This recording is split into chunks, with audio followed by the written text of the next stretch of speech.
Welcome to our very first episode of In Good Company with yours truly, Jeremiah Rivers. And Judah McFadden. We have a crazy guest. This honestly might be one of the most energetic, authentic people I've ever met in my entire life. I had to lie to him and tell him it was in Larchmont Village, but we were in Pasadena, and somehow we got him to be here. Our guest really inspired me to want to make a clothing line from his show, How to Make It in America. Even though I never did it, that show really got me wanting to tap into my creative side more than ever. Do you ever do it? I'm tapping into it now. Welcome to In Good Company. Jeremiah is a wee bit tired today. Just a wee bit. Ooh, steaming. Jeremiah just got his piping hot coffee. How is it? Piping enough? Perfect. 5-star? 4. One more degree warmer. Come on. What have you not been able to get enough of? Just bought a really dope cologne that I love. And I really wanted to gatekeep it because every time I tell somebody about something I like, especially my brother Austin, because he has so much more money than I do, he can go get all of it. He'll go look at the brand, he'll buy the one I told him, and then he'll buy like the rest of the line. I put him on Tom Ford because I got a Tom Ford suit. And Austin hit me up, was like, yo, what's that suit? Next thing I know, dude's got like 8 Tom Ford suits. You know, so like it's something I do want to gatekeep, but I'm not going to. It's a cologne I just bought at this boutique parfumery in Winter Park, Florida, where I'm from. And it's a niche cologne. So niche is like something you can't go to Neiman Marcus and get. Yeah, you're not getting at Sephora. You're not getting at Sephora. You know, a more boutique store will have it. And it's called Vibrato. It's good. And it's Vibrato. Honestly, there's few people in my life where if they say it smells good, I would trust them. You are kind of like a scent sommelier, if there is one. Thank you. Like when we went to that one, what was it, Scent Bar? Or Scent Bar, yeah. You picked out great ones. That was one of my 5-star, Scent Bar. I mean, it's great. Yeah. But that's a place you can go get niche colognes and niche parfums, for sure. Yeah. I don't know if they carry Vibrato in there, but they carry that brand in there. Vibrato. I'm excited to smell you wearing it. It's going to be good. Strap in, pal. Whoa. Eye roller. What about you? What are your 5 stars? The other day I was wearing them and I was like, these are the best sunglasses I've ever worn in my entire life. You've worn them before too, my Oliver Peoples sunglasses. And you're like a sunglass guy. I'm warming up to it more. I'm starting to like get comfortable wearing them. Well, you got to find your one that works for you. Yeah, like Jack Nicholson, bro. Yeah. Jack Nicholson has his. He wore them to every Laker game, wore them to all of his photo shoots, found his. My Oliver Peoples are the best sunglasses It's a great point. I've worn. You got to find that pair. Your shape, your style. That shape for your face. It all has to work. And then once you locked into that, then like you're good to go. Yeah. My Oliver Peoples are the 5-star. If you haven't tried them or worn them, they're like literally the comfiest. The clarity in the lens, they're timeless. It's a good 5-star though. Oliver Peoples, yep. And just so you know, the only way to watch the full uncut version of this is to click the link down below for our newsletter, The Menu. That's where you'll find the full playlist curated by Jeremiah, our movies and song recommendations, as well as links to all of our 5-star reviews. So click the link down below, and that's The Menu. Our guest today is it's one of the biggest personalities ever. So what's the song for our guest today? Song for our guest today is probably really not that reflective of him. I just can't stop listening to this song. It's called Heat Wave by Cobra Man. Never even heard of the artist. Yeah, it's a kind of indie pop funk band. They got some dope ass songs. Say it again. Heat Wave by who? The song's called Heat Wave by Cobra Man. Cobra Man. Cobra Man. It's kind of like 80s-ish. It's like 80s nostalgic, but like they're a new band. You guys are going to enjoy that on the playlist. What is your movie of the week? My movie of the week is a movie that you saw, and then my sister saw too, and I had to see it, and it was Iron Claw. Iron Claw with Zac Efron. Whoa, the guy has so much talent. I was like so excited for him after that movie. Me too. You know what I mean? Like I know he's been through a lot, and he got casted as like the what's the Baywatch? Baywatch, but what are the movies where you're singing all the time? Like High School Musicals. Yeah, all the musicals he was doing. It was kind of pigeonholed him into like Disney is not a real actor. He is a real actor, bro. You go watch Iron Claw. You're going to come out of there like, you didn't even know Zac Efron could tap into that. Absolutely killed it. That last Jeremy line Allen in the White movie, killed it. Iron Claw, incredible movie. You have to go see it. Go see Iron Claw. So good. So good. Well, speaking of movies and shows, our guest today is a producer, a writer, a director. A real mensch. A real mensch. If you love Entourage, How to Make It in America, or Ballers, you have this guy to thank for it. Rob Weiss.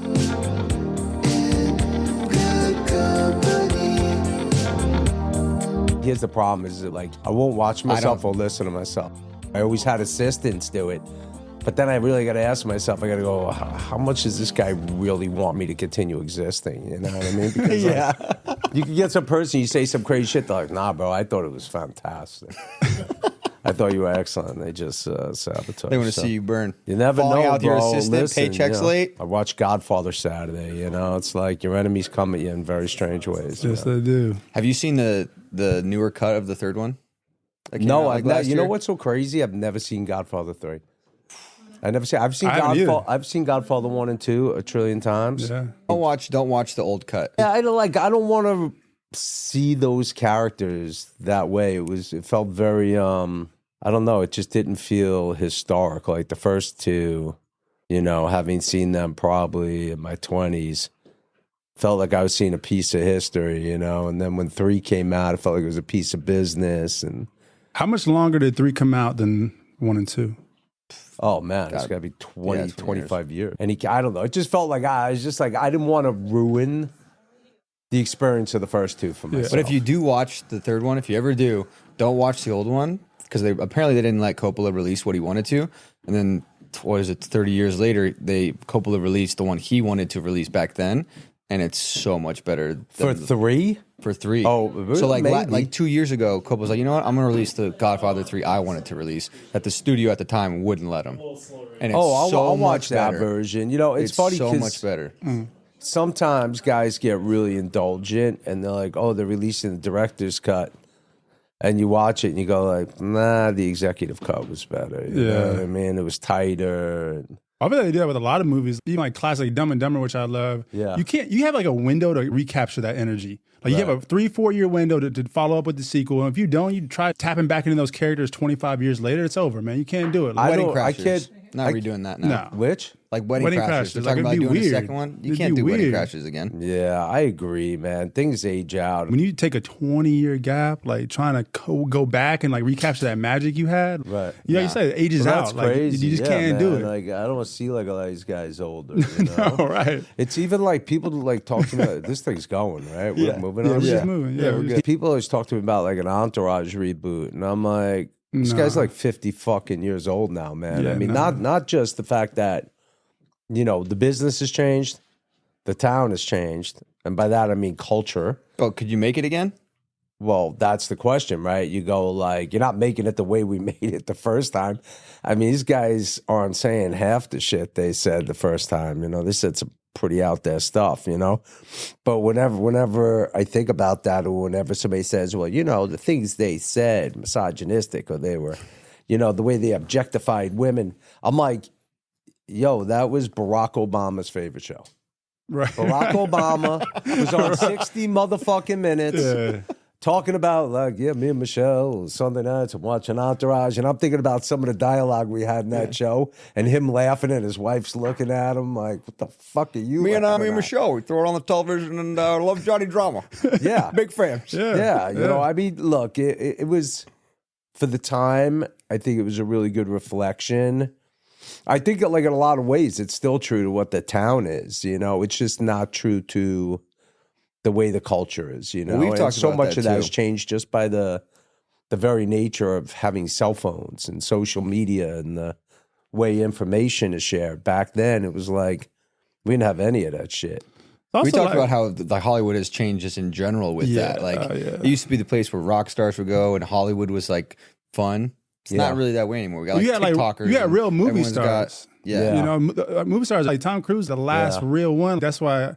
I mean, I get so pumped going to Tom Cruise movies because they don't make them like, they don't have those anymore. Yeah, it's kind of it's kind of fucking nuts, but there's some great shit about it. Yeah, and some really bad shit about it. I think the great shit is the accessibility and the lack of gatekeepers needed.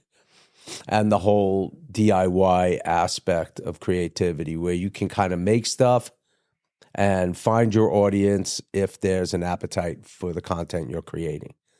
I respect that. I did that. I went and made an indie movie in New York when people weren't even doing that shit, not to blow myself, but I did, you know? And it's like, I just did it on a Talking about amongst friends. Yeah, but I did it on a grander scale than a 10-second viral clip thing, but not on a grander scale in viewership, right? So I respect it because I love the hustle and I love that people could do it. What's bad about it, and maybe also kind of good in a way, is it really did destroy what was the image or illusion, if you will, of fame and like that aspiration to, you know, be the lead in movies. It still exists, but it's all feels so blurred now. Yeah.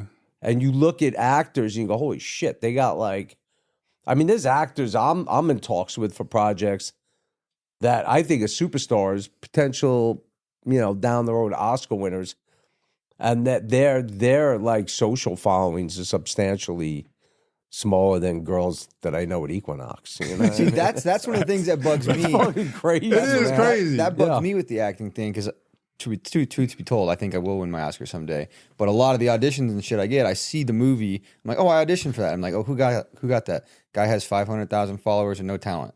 So But that's different. You see that, so that part of it. By the way, if those followers are real and the whole thing's not just some trumped up, you know. No, but that started a long time ago. That actually started with Twitter. And I think it really was a big network television guest star marketing play, because my ex-girlfriend, who I live with, would be up for co-stars, guest stars, and they would go with the person with the higher social numbers because they know that person's going to go out there and be like, yo, check me out on CSI tonight or whatever the show was at the time, you know? So they just want the hype, right? Like, if you play with the numbers on your socials, you know, they're not going to do like a full investigation. Like, you'll wind up getting more roles Yeah, beef your shit up, bro. than the other people. Yeah, I mean, just it's just go true. buy some. Yeah. Well, I think because like you said before, what'd you say you went? You went to Meisner, Stella Adler, right? Yeah. Well, right. So you're a purist, you know? Somebody got into your mind and body and soul and they turned you into an artist, you know? And It's a business. in a lot of ways, unfortunately, look, I'm still a purist. Like I'm working on this MMA thing with Skydance. I have a co-writer, young co-writer that we co-created together. His name's Cassius Cargan. Doing an amazing job, brilliant guy. We're now really wrapping up the draft that we're getting ready to hand in. And I was explaining to him about, like, on this final stage, having done Entourage, Ballers, How to Make It America, and knowing that, like, we want to push these things forward, the further into the stages you get of writing the scripts, the more myopic you have to be.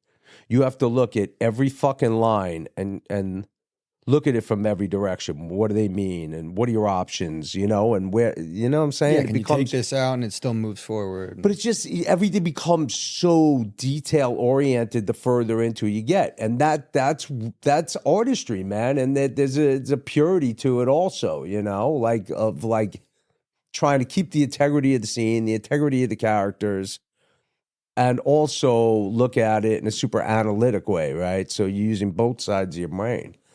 It's like, unfortunately, most of these guys you're dealing with now, you know, in the world, that they're not really using any of the brain. It's just a lot of hype, man. Well, it's funny. I auditioned for so many bad things.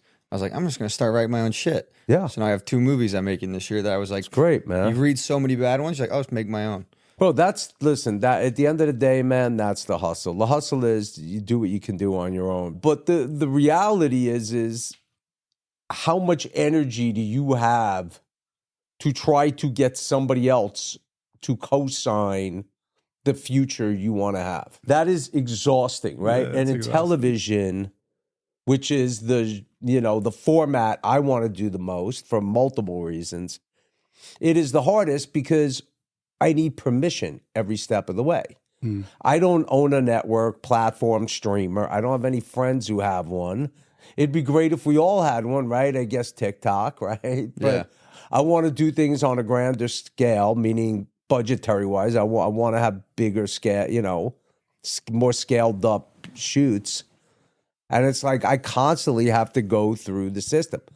If I only wanted to make independent movies, I don't have to go through the system, right? All I need is money, right? That money buys me the talent, you know, or the best talent I could get. How did you make Amongst Friends? How did you bootstrap that? That was purely the universe and the cosmos aligning to, you know, at the risk of sounding super hippy, dippy, flowery, you know? But it really was. The further I get away from it, the more I realize there's no reason that movie should have come together. We're talking 1991. Nobody was making movies. Like, it's not like that. The minute you said, I'm making a movie and I'm shooting at 35 millimeter, people go, shut the fuck up. Like, it was an unbelievable thing. And I was inspired by like John Singleton and Boys in the Hood and been in film school at Parsons. I had some issue at Parsons and I left. And You got I like was a fight, disagreement, or like? Yeah, it was crazy, man. It was like we did some tech shoot and it just kind of went haywire. They made me be like an actor, and the girl who was directing is like, okay, well, he owes you money and you're collecting the money. And this is the scene. And I'm like, oh, I could do that. And I didn't like the guy. Like, the guy had made me feel bad on multiple occasions. He was like an older guy. And on the tech shoots, everybody has to do every job.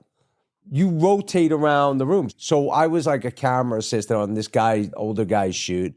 And then we had to do this scene.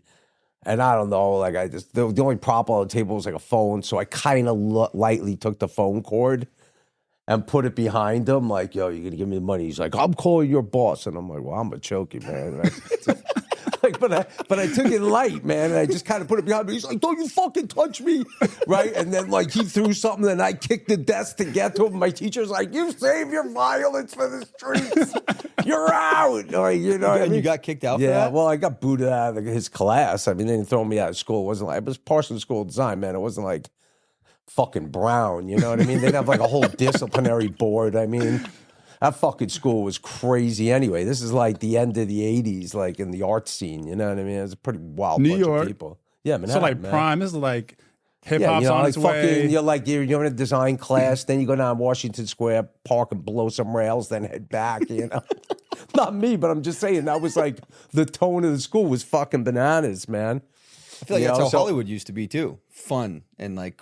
I mean, the it was stores cool. here of old Listen, I Hollywood. loved New York in the 80s was the fucking bomb. So anyway, I was like, all right, I'm going to make a short film and I'm just going to, you know, create this calling card for myself and get it out there. Oddly, what happens, we had snuck into a premiere in New York for this movie, State of Grace, which I love, man. And it was directed by this guy, Phil Giuanu, and it's Sean Penn and Robin Wright and Gary Oldman and Ed Harris. If you guys have never seen this, I haven't seen it's it. actually hard to find. It's fucking awesome. It's the Irish Mob in Hell's Kitchen. But it was back in like 1990 or whenever it came out.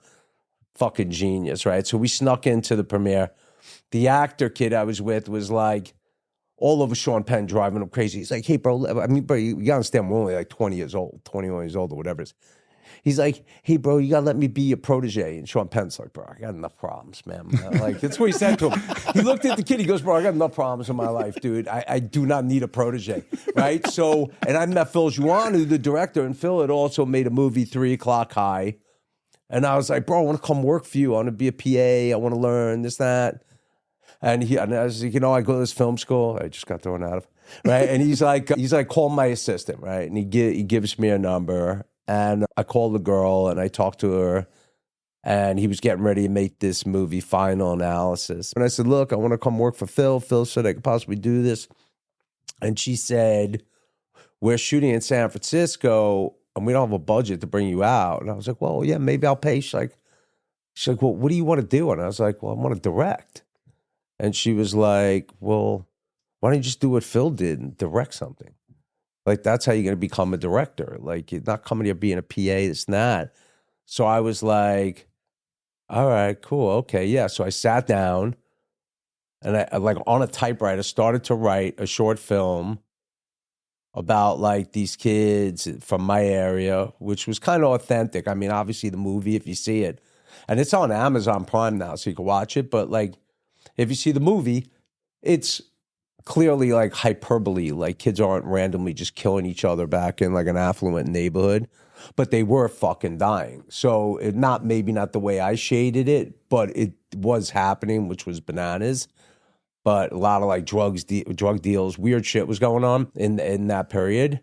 But I sat down and started to write this short, and like it just kept going and going and going. Before I knew it, I had like this 130-page script. And I was like, all right, I'm going to go make this movie, and like the one way I've been able to explain how I was able to make the movie was by only saying I was too stupid to believe I couldn't make the movie. You know what I mean? I was so naive that I was like, I could do this. And because I was that naive, You did. shit just came together. Yeah, like had I known how insurmountable it really was, I had no money. My dad raised me like 40 grand from like a bunch of gamblers like that were like half street guys, wise guys. Like, you're going to blow like 3 grand this weekend on games. Just blow it on my kid's movie project, right? And we'll shut them up forever, right? Like, right? So all these gangsters are throwing in money. All these guys are, here you go. You need 3 grand? There's 3 grand for you, right? And then like some of my friends, I remember we were out there shooting, man, and I ran out of money. We didn't have film, and my buddy Mike Rappaport, not the actor, a different Mike Rapp from New York, was like, called me up like, hey, bro, didn't you say you needed money for your movie? He was like, I got 5 grand for you. I was like, holy shit, I just ran out of film. I'm sending somebody to get the 5 grand right now. You know what I mean? And like things would just come together, and we were able to shoot for a week or so. I'm like 22, I think, right? 23. And there was the IFP in New York, which is like the AFM here. It's the Independent Film Project. And it was, I think it's kind of like where you go when you do sales, shit like that. Printed up these flyers, Metropolitan, which was this movie which Stillman made, meets Goodfellas, come see, footage, right? Dailies. And they were just spreading it out to everybody. And this guy who I had actually read all about in Premiere Magazine, all these different things, this guy John Pearson, who was an indie legend, showed up to look at the dailies. And he's like, I want to meet the director, right? And Pearson had found like Spike Lee. He helped Spike raise the money, I believe, for She's Gotta Have It. He sold the Coen brothers' first movie. He sold Richard Linklater's first movie. He sold Roger and Me for Michael Moore. Kevin Smith, Clerks. Like but Clerks he did the year after me. So he was kind of like, that was like a big deal. And I went out to dinner with him and the 2 producers. And he was like, look, I think you're going to be a household name. I have $5 million. I'm allowed to put in $500,000 into 10 projects. And I'm going to do your project. So he gave me $350 grand to finish my movie. Whoa. Got into Sundance. And I came out of Sundance, and it was, for me at that time, meteoric success, right? Which was another whole fucking thing because my brain went sideways. All of a sudden, I had a 3-picture deal at Universal. I'm in a bungalow, Redford's old bungalow on the lot. I got a deal at TriStar. I got a famous girlfriend. I'm living in like a mansion in the hills with her, in her fucking mansion, by the way, not mine, and like. You went from almost strangling somebody at Parsons to yeah, and I was living at that time. I was living in my dad's house with my dad and my stepmom. Like I was like. I was like a washed up club promoter at like 21. Now you're living the life. Yeah, I was out, but I was like freaked out. I'm getting shot by Annie Leibovitz and Bruce Weber, and I'm the subject of a New York Times Sunday Arts and Leisure fucking profile. And people but my brain was so crazy that if 99 people said, yo, you're the bomb, you're the second coming, and one person said, you're a fraud, I believe the one person said I was a fraud. Because I just didn't have any foundation for the good fortune that had come my way. Now, all these years later, having gone to therapy, being older and wiser, I know that I was fucking talented. You know what I mean? But I know it now. Yeah. When I was a kid, I'd be like, maybe I suck. Maybe it'll never happen again. And I walked myself out of shit or talk myself out of it because I was scared. The older you get, the less fear you have of failure because failure is inevitable, man. Yeah. Everybody fucking fails, you Yeah, if you know? don't And fail, that you're is not the trying great hard enough. disservice. That is the great disservice that the people around me and myself, I didn't know that at the time, but people I think that were closest to me should have been like, bro, everybody fails the second time, go fail. So anyway, I kind of like my shit got all fucked up, and then Entourage brought me back. But Wait, so yeah, how did Entourage come into play? after Amongst Friends, I had a green light on a movie. It took me like 2-3 years to get it ready, right? And it was called Milk Bar. And I should actually make it. Me and Steve Levinson joke about it because despite the fact it was written about the 80s, in the mid 90s, it would fucking crush now because it's basically about a bunch of guys running a nightclub, like these Long Island guys in New York. But it turns into just like chaos with mob guys, and it's comedy, and it's just funny, man. So I was getting ready to make that, and I was trying to cast it, and Savoy wound up going out of business. So, and at the time, I was pay or play, right? Which means like even if you don't go to work, they're gonna pay you. So they laced me up with a lot of money for a 26-year-old. I think they gave me like $850,000 or something, you know what I mean? So I was like, and the OJ trial was starting, and I'm like, well, I'm just gonna kick back and watch this shit for like a year or two, you know, and live off this money these guys gave me in the famous girl's house, you know, in the kitchen in a big armchair. That famous girl, Shannon Doherty, by the way. I mean, I can say I love Shannon. We're friends. So, yeah, I kind of like just let a few years go by because, you know, I was cashed up and I was kind of freaked out and I didn't know what I was going to do. And then I started doing this Iceberg Slim adaptation of the book Pimp for Mark Berg and Island and Quincy Jones. And ironically, I've now been attached to that project for 20 some odd years. I own the book. Like decades later, I bought the book with some investors' money, and we're actually putting another iteration of that project together again with Kristen Verlinden writing and directing, and Jamie Foxx and Foxhole and Datari producing alongside me. So yeah, it's kind of crazy. But that then took a couple of years. So somehow I was hot for like 4 years after I made that movie. And then like, it wasn't like I warmed up. It was like I went from like hot to like, he must be a heroin addict, like cold. Like, it was so extreme. There wasn't even like a middle zone. Like, well, maybe we'll work with him, maybe we won't. But I felt like I was out of the game. And then it became like a real grind for like a good 4 years of like, just like maybe I'd sell a TV show, maybe somebody'd hire me. But I was like, I felt like I was going down and down in terms of the currency to be able to do something, you know, to get something made. And then Doug Ellen, who I had actually gone to high school with for a year, who had always been around when I was making Amongst Friends, he'd come to casting. And when I had my bungalow, I let him use it to cast one of his projects out of. So we were always around each other, and then he got that going, and he invited me to be on it, but I passed on it a couple times, you know, and then I was like broken, heavily in debt, and my girlfriend, a different girlfriend, not the actress girlfriend who was long gone, and, you know, well, this girl was an actress too, so fucking shocking, you know what I mean? So she really wanted me to do it, and like, I just, like, I had like a bad experience working with some friends on something else, and I just felt like I don't want to go to work with people I know, and you know, and then she just convinced me to call my agent after like the second, third time I passed on it. Doug was like, "All righty, good luck to you out there," and I was like, "Thanks, man." You know, I'll tell you something really funny. Like he supposedly I said to him, like the first time he called, I said, "Yo, we're gonna need writers. I want you to come sit with me, Lev, and Larry Charles." Larry was like basically who they brought in to supervise Doug in season 1. Larry's a fucking genius. Did Seinfeld, Curb, directed Borat. He's a fucking maniac, but he's a genius. Come meet with me, Lev, Larry, watch the pilot, right? I'm like, all right, I'll come in this week. And I'm sitting there, I'm like, I'm never going there. I don't want to do this, right? Calls me again. He's like, yo, you coming in? I'm like, oh, yeah, I'm just a little busy. I'm writing some, I'll come in this week. I'm like, I'm not going in there. I don't want to put myself through this, you know?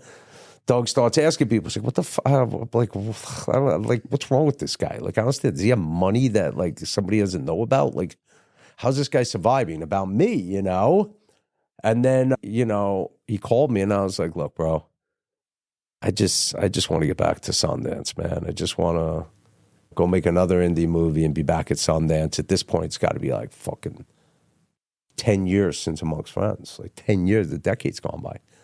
And he's like, all righty, man. Like, I wish you luck, this and that. I was like, all right. And I go out to the living room. My girlfriend's like all sullen, you know? Like, why don't you just ask Leslie Maskin? Leslie was my agent at UTA. And I was like, she's like, just ask her. And I called her. I'm like, Leslie, you know the show Entourage? She's like, yeah, it just got picked up by HBO. I go, this guy, they potentially want me to come on and be a writer on it. But I said, no, you know, I don't really want to do it. And she's like, she basically was just like, what the fuck is wrong with you, man? She's like, what, are you stupid? She's like, you have no career, motherfucker. You're ice cold. If you do this show, I'll get you movies. You'll get movies again. She's like, I just made a deal for Alan Taylor coming off Sex and the City to go make a feature. And I'm like, you did? She's like, yeah. And I'm like, I'll call you back. I literally, this is all true shit. But I've told this story before on other shit. And I think I've told this on DVDs with Wahlberg interviewing us. And so I called Doug back and I'm like, all right, I'm in. This is like 5 minutes after we just had this beautiful partying thing with like, I wish you the best of luck. He's like, what? I go, yeah, I just spoke to my agent. Yeah, I'm down, you know, I'll come in, blah, blah, blah, blah. So now I go in, I'm watching the pilot, and Lev's like, you know, Steve Levinson is like one of my closest friends in the world. He's like throwing up, but at the time he wasn't, you know, he's just Mark's manager partner, and he was Doug's manager. Now he's been my manager too. I mean, sort of, you know, I guess, but he's one of the closest people in my life. And he's like throwing hard balls at me, and I'm just like, all right, bro, look, I'm here. You know what I mean? Let's not like try to get me to not be here. The money's in my pocket. Stop pulling it out. I don't remember like where my head was at. So anyway, Larry was dope, and he was just like, Doug, whatever you want. Then ironically, HBO decides they don't want me. So now, this is hysterical. So now I'm all gung-ho. I want this fucking show.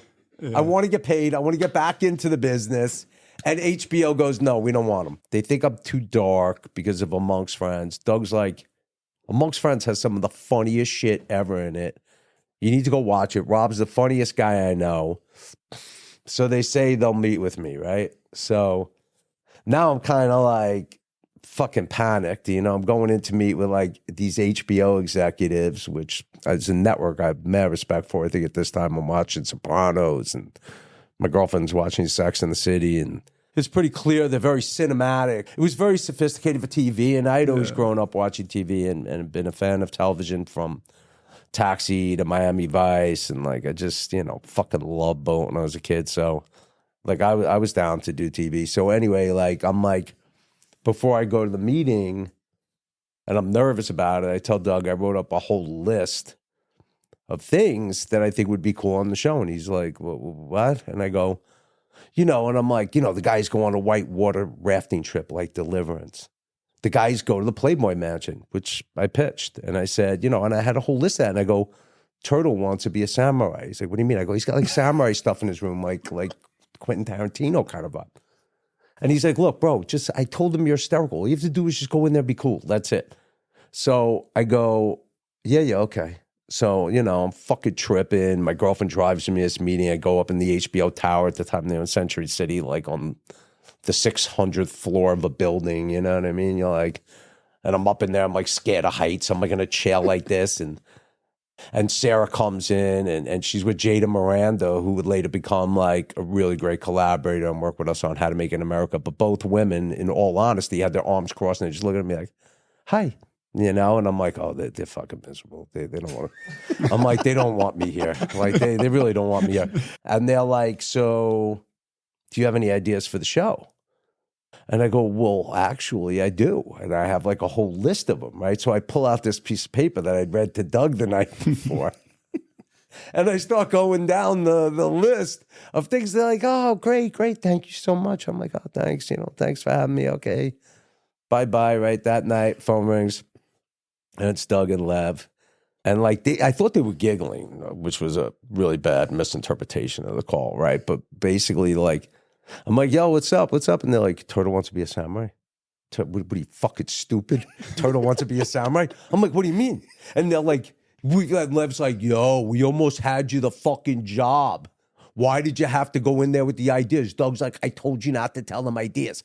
I told you not to give them the ideas. And I'm like, I'm like, oh my God. So now I'm like fighting for this job that like 5 days before I didn't even want.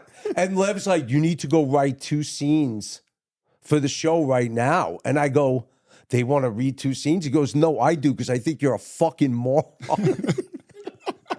So I go fucking write out these 2. And now I'm like sitting there, it's like fucking 2 a.m. I'm like, I can't believe I'm actually auditioning for this shit now. You know, this is sick as, what a turn of event, you know? So I go and I write these scenes, and I actually write a scene where the guys go to not Chateau, they go to Sunset Marquee, and it's dead, and they're like, Dramaturg, like, yo, why is it dead in here? And like, Eric's like, because it's Yom Kippur. And Drama's like, oh, is that when they wear the little beanies on their head? Like, it was just fucking hysterical scene. And then, like, they run into, like, one of the guys from, like, Puddle of Mud, and they bring him to, like, a bungalow, and he gives Vince a gun. Like, this whole, like, but it was great. The shit was dope. And then they read it and loved it. And they were like, all right, we're getting you on the show. And then they had this meeting with Carolyn Strauss. After all this strife, they went in. Carolyn's like, we'd like you to hire these 2 cousins to come work. Doug's like, great, I want Rob Weiss. She's like, sure, you could have them. And it was done. And I went to work on the show, right? And I was like, in all honesty, I thought the show was going to be horrendous, even while working on it. Really? They were like, do you want to play the role of Billy Walsh? Rob Weiss, who hasn't directed a movie in a decade, hires Vince. I go, I don't want to be on the show. Like, I thought it was just, I was like, who's going to like this? And then, like, it blew up. And everybody liked Billy it. Walsh? Well, Like, they were like, that was like the thing, because I was so precious, you know, and like I had an opportunity at like a really solid career at a young age, and like, and I just, you know, I was like, no, I'll never be able to make anything as good as my imagination. Now, obviously, I go, listen, just make whatever you fucking make and buy some real estate and call it a day if you have to, you know what I mean?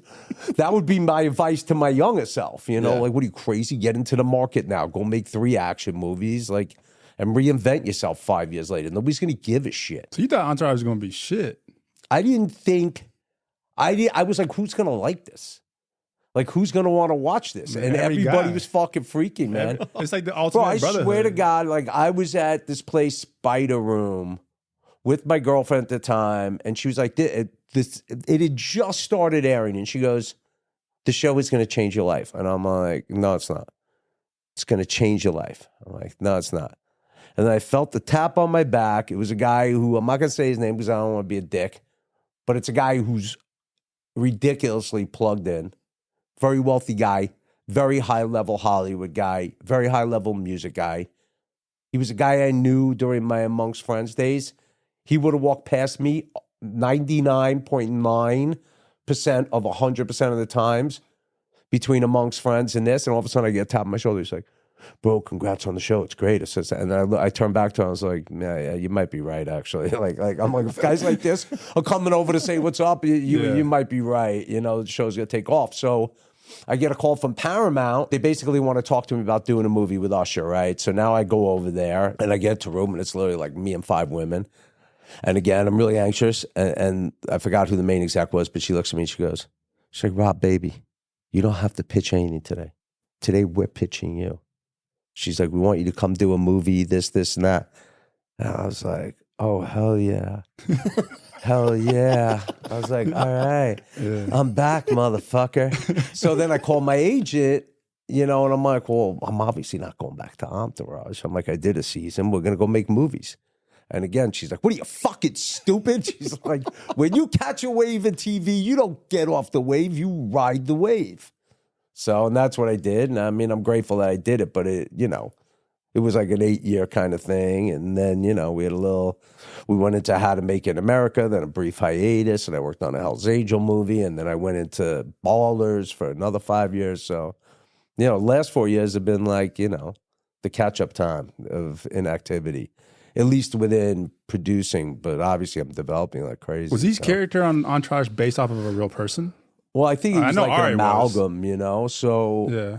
Mark has Steve Levinson as a business manager, but Eric Weinstein was like his day-to-day life manager, meaning when Mark goes on location, Eric goes, you know, and would organize stuff like that. So I think it was kind of like amalgam of the two of them. Well, I mean, I know the reason Doug wanted me to be like, first off, Doug, he looked at me and he was like, Rob would be an asset telling a story about guys, because Amongst Friends was about friendship, and it was very real for the way guys were with each other and the way they spoke to each other.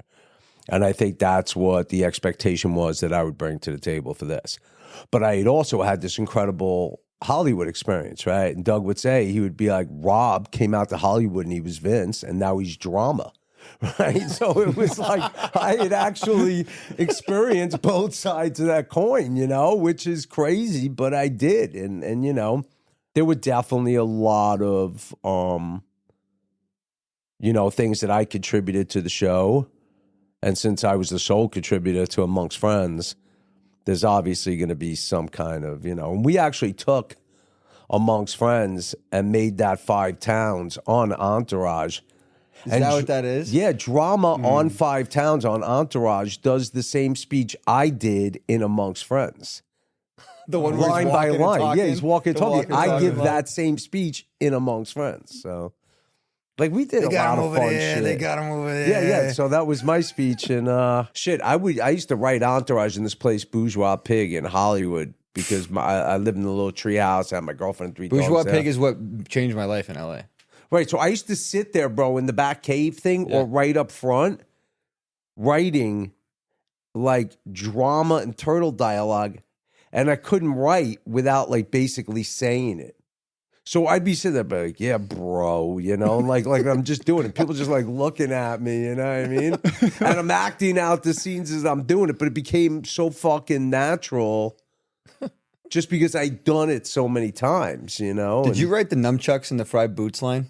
Because that's one of my favorite lines in Entourage. Maybe. What was what are that? you gonna do with what are you gonna do with nunchucks, Drama? He goes, I want to conceal them in my fried boots.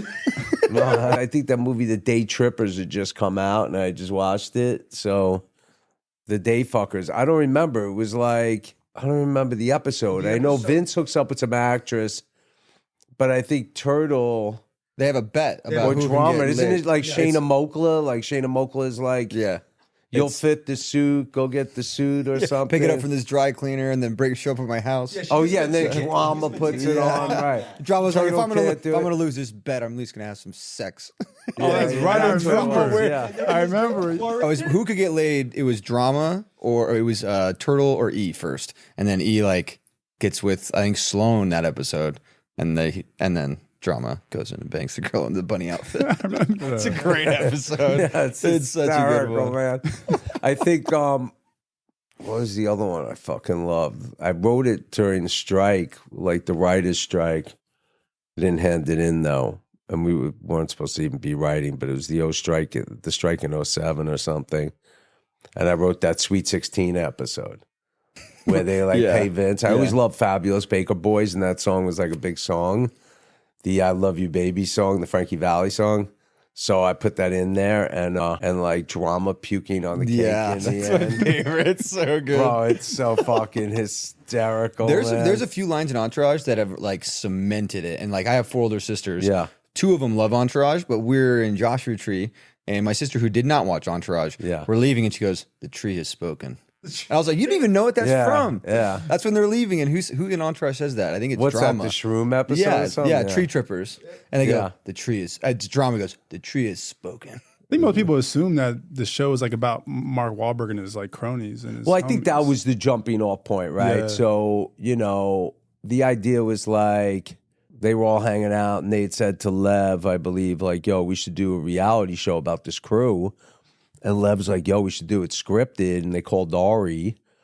And Ari's like, I'm calling HBO, right? And then Lev was repping Doug. And Doug had actually just written some samples for Curb, and Lev liked what he had read. So they looped Doug in, they took and sold it to HBO, and they spent a couple of years developing it. But, you know, I think there's a lot of business stuff drawn from Mark because of Lev, right? You know, Lev's like, you know, intimately involved in those dealings. But there was also stuff drawn from Leo and Colin guys are just Farrell, pulling and from a like lot, just everything that was going on in the town at the time, you know? That So- show had the best cameos out of any show ever. Yeah, you know, everybody we did cameos with, like we really worked with them to create the kind of experience they wanted. You know what I mean? There's no expectation that somebody's going to come in and do a cameo and you're stuffing words in their mouth. Like even Saget's thing was like, wow, man, God rest his soul. You know, he wanted to do it. I think me and Doug wrote his cameo, and he came in to the office. He's like, guys, what is this? He's like, I don't want to be fucking Danny Tanner, because we wrote it like Full he House. was like the nerdy neighbor. Yeah. And he's like, I want to be like a hoe chasing fucking da da da da. Like totally different than the way you look at Bob Saget, you know? So we did that. It was hysterical. And he goes, yeah, he crushed it, obviously. He's like, I only got 2 house accounts when he's like at the brothel thing. He's like, I got 2 house accounts here in Nate Now's, you know? Yeah. Like he had the best shit. And the crazy thing is I watched the episode with the girl I was living with, the actress girl from Montreal, and she was devastated. Devastated. Like she was young at the time. She was early 20s probably at that time, early to mid 20s. She was like, and I'm like, what's wrong with you? She's like she didn't really grow up with a dad, you know? She, like, her dad kind of left the house, and it was her and her brother and the mother. She's like, I didn't really have a dad. And, like, Danny Tanner was, like, my father figure that I grew up watching. And to see him like this is devastating to me. Yeah. Did people ask to be on? Yeah, because you guys were getting you guys hot. had a port. You guys people had like Kanye's on a plane. Tom Brady, Kanye. Yeah, like it's no. We had some sick people. Like it's ask funny. them The on? Tom Brady one. I think like the Manning brothers were supposed to be playing golf in that scene, and they flaked the day before. And then somehow Mark's like, "I'll jump in and I'll call Tom." But yeah, people wanted to be on. That you know, works it's so like, well with the Turtle, because Turtle's a Giants fan. Yeah. You It worked you perfectly. hate the It Patriots. worked perfectly. yeah, That no, was it so was good. I mean, people wanted to be on the show, and it was fun for people to be on the show. The show's probably the biggest. It's the ultimate like bro, guys show. Yeah, And I as guess, it's going on, was your life were you just going like this? Was everything for you, or was it like more money, more problems? I mean, I got to be honest, bro. Like, I didn't. Like, people always ask, like, man, was it like fun? And I try to explain to people that you didn't even know because there was no social media. So there was like, it was no Instagram. So it wasn't like people like putting up clips. So there's tons of Entourage shit on TikTok now. People send it to me all the time. Yeah. There was nothing back then. You didn't know who was watching. They'd be like, oh, yeah, 3 million people watching. You're like, all right, where are they? I don't know. It wasn't like people are stopping me on the streets going, hey, bro, you right? Like, they don't know who the fuck I am. You know what I mean? Right. So it was like, you know, our lives were good. We were clearly successful. We were nominated for 6 Golden Globes across 6 years, 3 best comedies for Emmys, and countless Writers Guild Awards and PGA Awards and DJ. We were always at like some function or something. So it was clearly like we were doing a good job. I was definitely back in the game, and opportunity was there pretty much to do what I want to do. But I was signing like multiple, you know, overalls with HBO as contracts were ending. And then I got How to Make It in America going while Entourage was going. So now I'm sitting there with 2 shows with my name on it, right? But I was still living in the same treehouse that I was in when I was broke and in debt. And I was still with the same girl. And like, after we were done writing, I would go to the gym and then go home. I wouldn't go to set. Like, people are like, oh, how crazy are those party scenes? I'm like, I never went to them. Yeah, I just didn't. Was there any scenes that you wrote that were true stories from your own life? Yeah, I mean, there's tons of shit. There's so many fucking little things. In season 2, Steve Levinson and I wrote a Sundance episode, which people love, man. It's one of people's Sundance I love the fans. Sundance. Right. So what's so funny is Lev at that time, I think he wrote a little bit on one episode in season 1, but me and him locked up in my office to write together. And we basically wrote a whole episode, and he's like, no, it's shit. And I felt like it's kind of funny because, like, the dynamics are interesting, right? When you're working with friends and, like, Doug's stressed out and, like, sometimes, like, it could get a little toxic and stressful.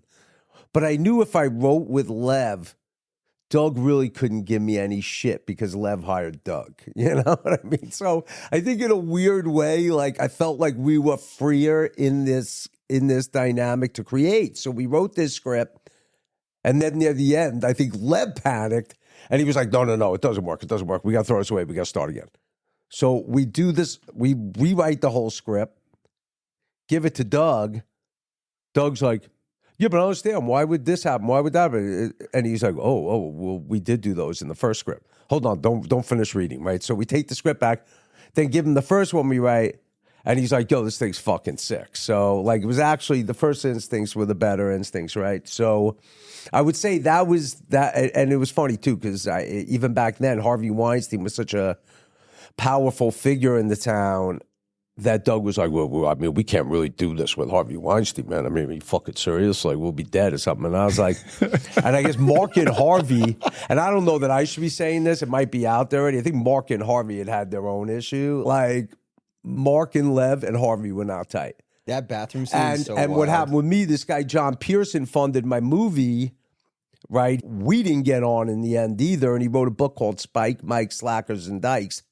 And he spent 35 pages, writes this book. I'm a chapter called Rob Weiss, Amongst Jerks, The Dark Side of Overnight Success. That's the chapter about me.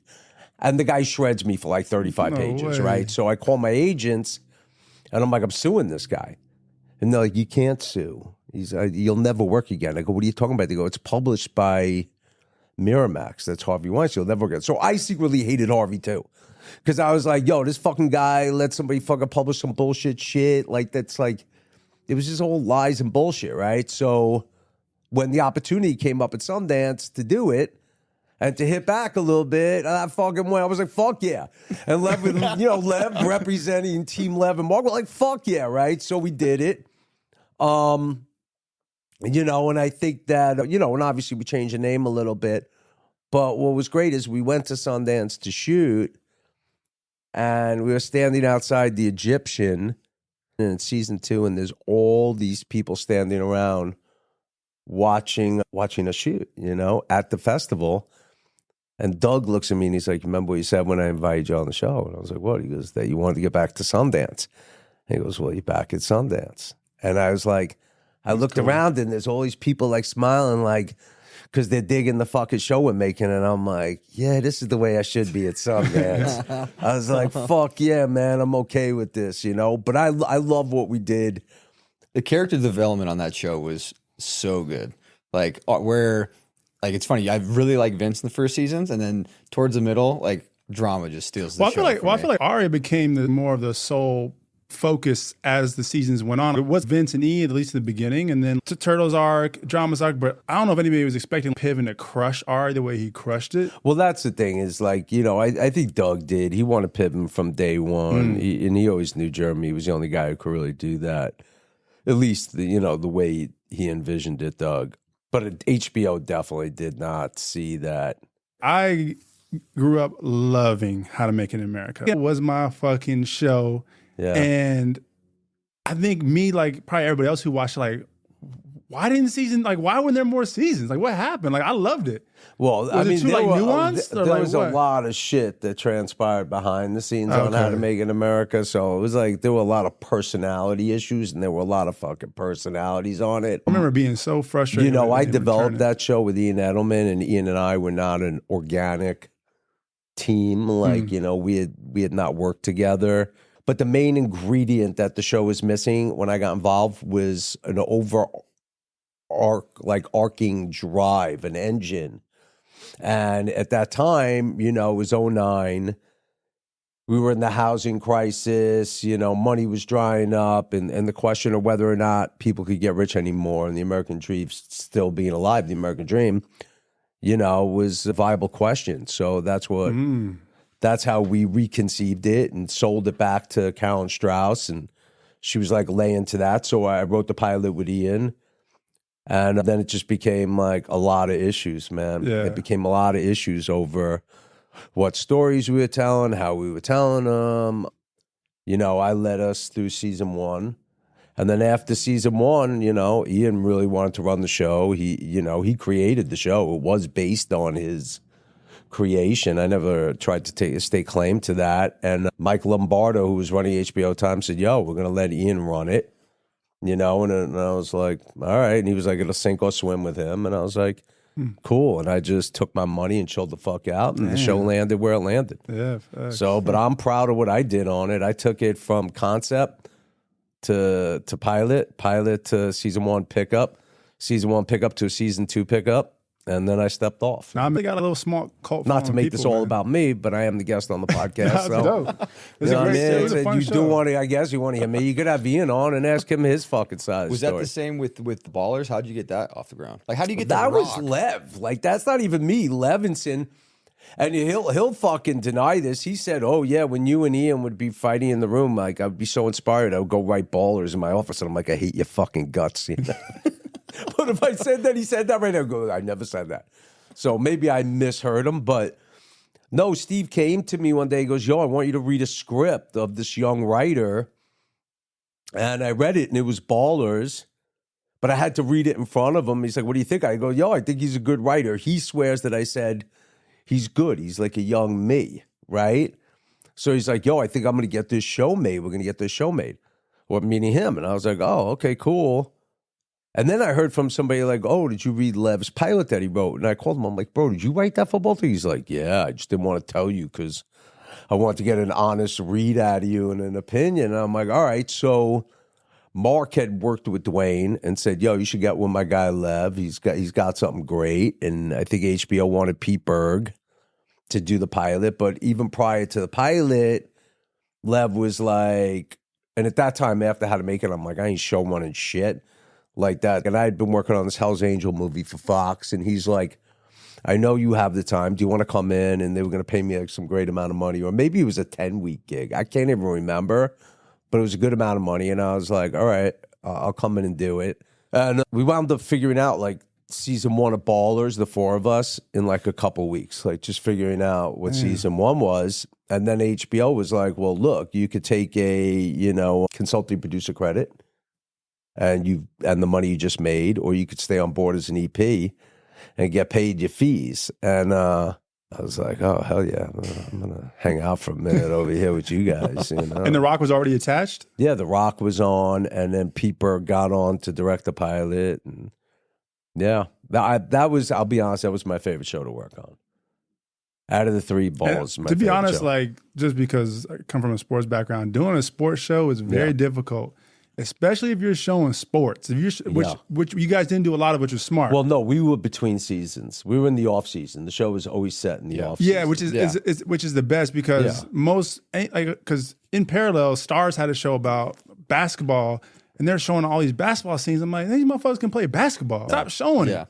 Like, you got to have real basketball players. I'm going to have the fights on the MMA show, Yeah. but the seasons will be about the build-ups, But I feel like I could choreograph those pretty fucking good. You can. There's some sports where you just either can do it or you can't. Football's a little more complicated. Yeah, football's complicated. Basketball's extremely. Yeah. You can tell if someone has a terrible jump shot. Yeah. You know, if they're dribbling the ball all goofy, like. Well, that's like even back in the day with like Basketball Diaries, which my friend made. Like everybody would just give shit to the actors that were in it. Mark could ball, but there were other guys in it that they were like, nah, they can't play basketball. That's why Adam Sandler did a good job on Hustler. It's definitely the best sports show that's been made. Yeah. So Like, no, winning I time loved it done, because winning I had time the most complete experience on it. Meaning, like I wrote a lot of them, I directed, I exec produced. I felt a greater connection to the work itself. When I think about Ballers, I think about John David Washington. And like he's That awesome. started his career. and like what he's doing now. I mean, he's doing Nolan movies. Yeah. He just did Spike Lee. I mean, I'm like, dude's a superstar now. He just did Creator, which I enjoyed. I'm like, good for him. And you were, you were a part of someone trying to find his way, not trying to use his dad's name and be a Nepo baby and all these things. And now he's not like that. No, at he's all, no, man. he's not. Yeah. He's not. But he was trying to avoid it. You know what I mean? And, and you guys brought out. He's funny, a part of man, him. because like I just remember again. It's already like 4 or 5 years ago, that show. I remember like talking to him about the scenes I'm directing and giving notes, and he just he's kind of just look at you and go, "I think I know what you're talking about." And then like you're like, oh, maybe he's got it, but he's like, that whole cast was fucking dope. But I remember just being there, fucking watching scenes and directing like Dwayne and Rob Corddry and Russell Brand in scenes. Like, you can think whatever you want about Russell Brand, but at the time I was like, looking at him like, this guy's fucking cool as shit, with his ability to just like move around with dialogue. Yeah. And Dwayne and The Rock's partner in that movie, the agent, his name was Rob Corddry. Like He is But I'm watching so these funny. three guys he's in awesome. scenes, Rob and you're Corddry's just awesome. He's so like, good. I'm watching it going like, this is fucking dope, man. Yeah, you And already maybe knew. I'm like self-indulgent. I'm just drinking the Kool-Aid, but I loved it. It changed That The show. Rock's career because right after Ballers, he was like big movies. The Rock had a few things going on at the same time, and Ballers was one of them. And he caught crazy was nuts. win, man. Now Yeah, look at we him. just didn't have him that long. Like, he only had a 4-year deal. I think he was only interested in doing 4 years on a show. Yeah. And then he gave us a 5th year to end the show properly. He was a great dude. I love working with that guy. You know, he's like, People's champ. yeah, he's a fucking, he's really the fucking dude you see. You Yeah, know he's what real. I mean? Yeah, he's with it. I mean, like, there was never anything weird. I remember, like, Remember that Vin Diesel like Tyrese beef with him? They was talking like mad shit about The Rock. I'm like, Yeah. The Rock seemed like he gonna keep it 100 with you, like if you whether you like it or not. No, he's solid cap, but I Yeah. mean, everybody's got their process, right? And everybody functions the way they function. Like, you know, I think they were bitching about DJ's schedule versus their schedule, or Yeah. you know, he was like, when he was on Ballers, he was juggling fucking 50 other things. Facts. You know what I mean? It's like, so, you know, if you got to sit around and, you know, be on DJ time a little bit more, that's just the name of the game, you know? As a director, So- do you feel like you have to manage those egos and personalities the best you can?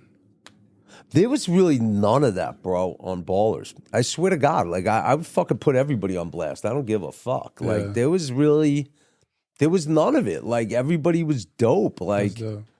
I'm trying to think. I don't think there was ever anything weird. I mean, even when I tell stories about Dwayne, I'm like, I had this shot at this concert hall I wanted to do at CSUN, and it was good. Dwayne was coming down this long spiral staircase, and it had this great cathedral kind of ceiling, and he was coming down. I was like shooting him low angle all the way down, and he's like, "How many steps?" And I'm like, "No, you go down the whole thing." And he's like, "I'm not going down this whole thing."